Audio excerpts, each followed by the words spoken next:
Hi guys, good morning. This is Dan. Welcome to Engelgeist. For those of you that are new, welcome. For those of you that are returning, welcome back. For those of you that support me over on Patreon, thank you so very much for your subscriptions. This is the daily forecast. It is for all signs. It is a broad spectrum reading. It is originally intended for Thursday, the 26th of January, but it's not solely set for that date. If you're watching it on a different date, it makes sense. By all means, utilize the reading. I believe that they can be timeless and find us when we need them rather than when they were originally created for. For those of you that are new, please check out the drop-down menu underneath any of my daily readings. In there is some housekeeping rules, what decks I'm using, how to contact me via social media, to follow me or to contact me for a private reading. Know that I will not contact you ever for a private reading, so if anybody ever solicits you, it's not me.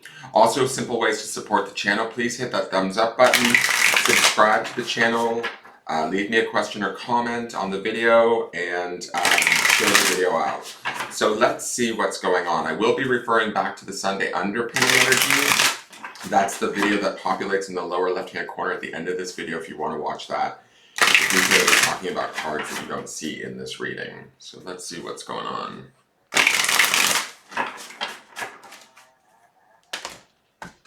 So our card for the day is, oh wow, the Lovers. Gemini energy, a choice is to be made. Interesting. We've had a lot of major arcana this week, guys. The Lovers is oftentimes about a spiritual union, right? But it's oftentimes also about an important choice being made. And I think that this important choice is about where we resonate at a soul level, or how we feel about a situation, a person, or thing very specifically, right? And maybe the love that we carry for this situation, person, or thing.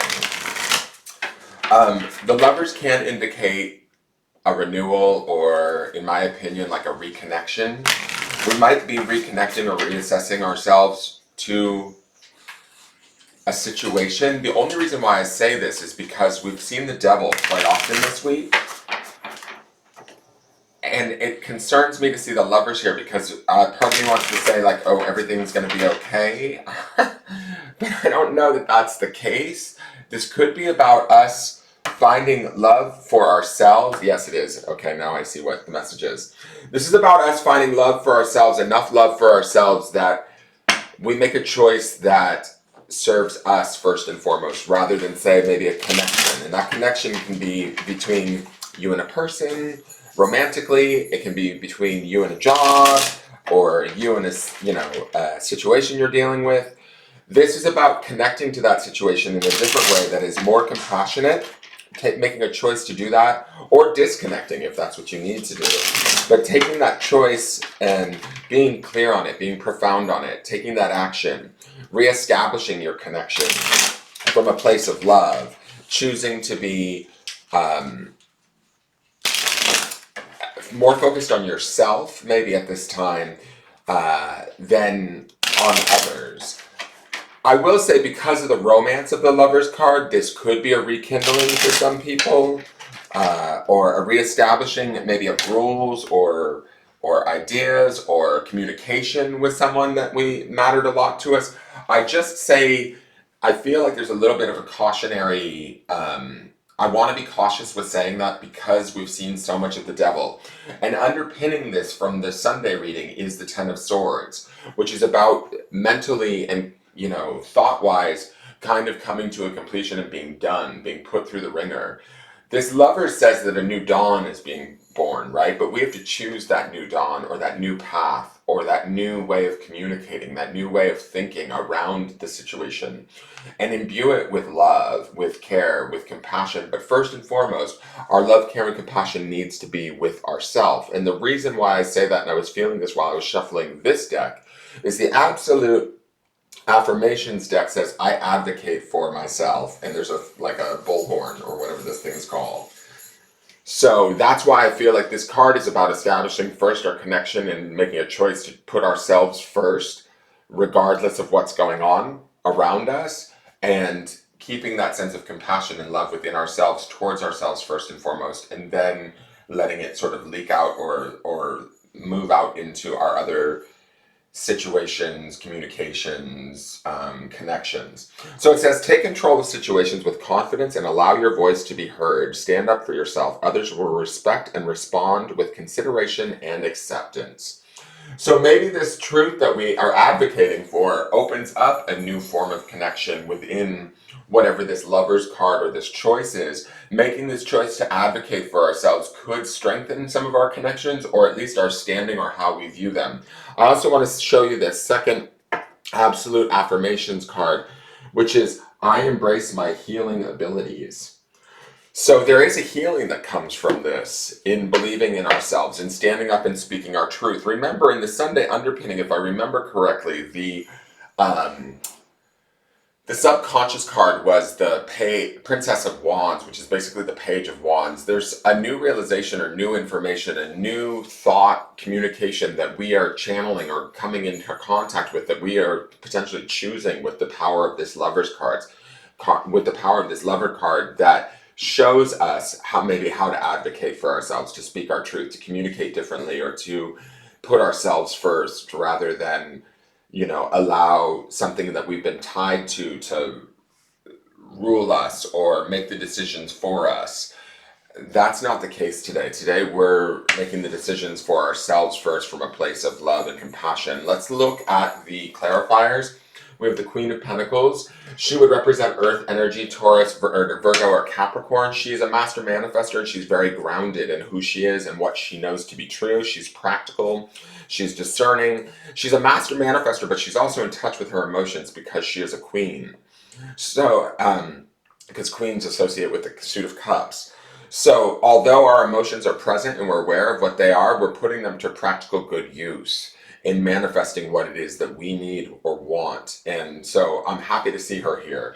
We have the King of Cups. Wow, nice match. Earth and water, they go very well together.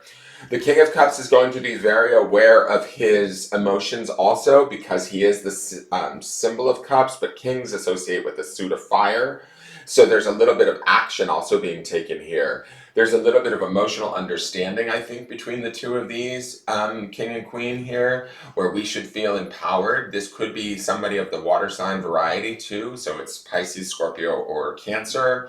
But feeling these emotions and making a decision from this place, the queen being here and the king says that the decision to me will be emotionally sound, and it will also be physically sound or practical, right? Well thought out, discerned, grounded in what it is we know to be our truth, and how to express that even from an emotional place without necessarily getting messy.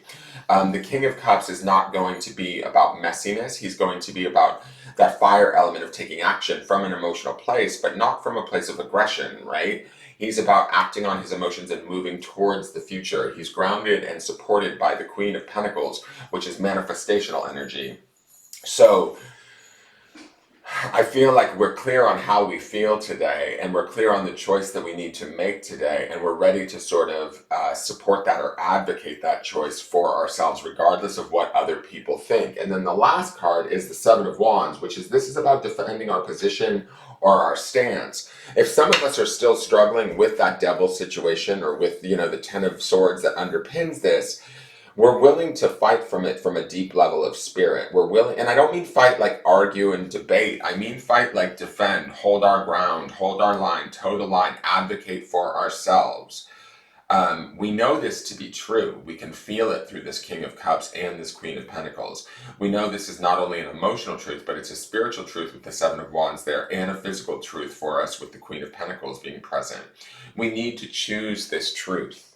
We need to live and reside and advocate for this truth, and allow this new truth to kind of take over from a place of love and compassion for ourselves first and foremost. And then if it affects those around us to a degree, great, so be it. Let's look at the grounding stone. What should we ground in during the day today?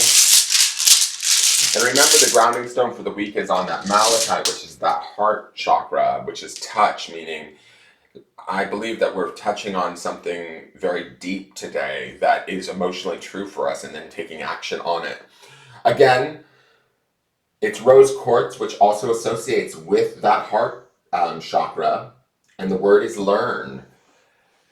we are learning something today about where we're at emotionally and what we need physically, and we're willing to fight for it, advocate for it, choose it, own it from our heart, from a place of stability, from a place of consciousness, right? This lovers to me feels like a conscious choice is being made. We might be learning how to do this. The learn taps back into what I mentioned earlier, which is that um, page of swords, that sort of private investigator, that finding out the facts. The facts are, how do we feel? What do we need physically, emotionally, materially, spiritually? And then choosing that and advocating for that today, learning how to do that, to learning how to place ourselves first, right? Sometimes it's not always the easiest thing to do, but today I feel like we feel empowered to take that action. So by all means, please do so. Take your own counsel, take touch of your heart, learn what your heart is trying to teach you, and then take action from there and toe the line or hold your position. That is your forecast. Thank you so much for tuning in. If you enjoyed the video, please hit the thumbs up button. Please share the video out, leave me a question or comment, and I look forward to seeing you guys tomorrow to see how this changes. Have a wonderful day and take care, you guys. All right, bye-bye.